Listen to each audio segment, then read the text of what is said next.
Towards the end of last year, the Volkswagen Group vowed to launch 75 electric vehicles and 60 hybrids by 2029. Of course, that number would include the EVs and hybrids from the rest of the brands under the German marque's wing.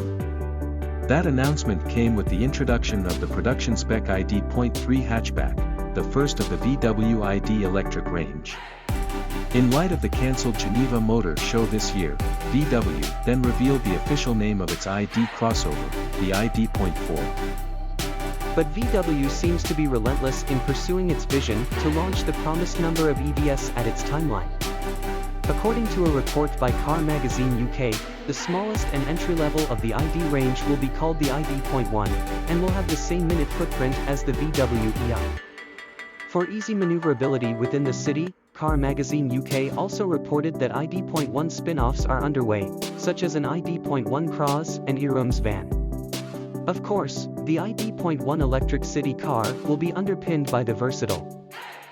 As for the range, the ID.1 will allegedly have two battery options, most likely 24 kWh and 36 kWh.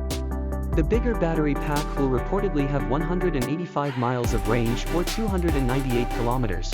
Whether we'll see the ID.1 in the United States or not is still unknown. Watch this space to see the latest developments with VW's ID range.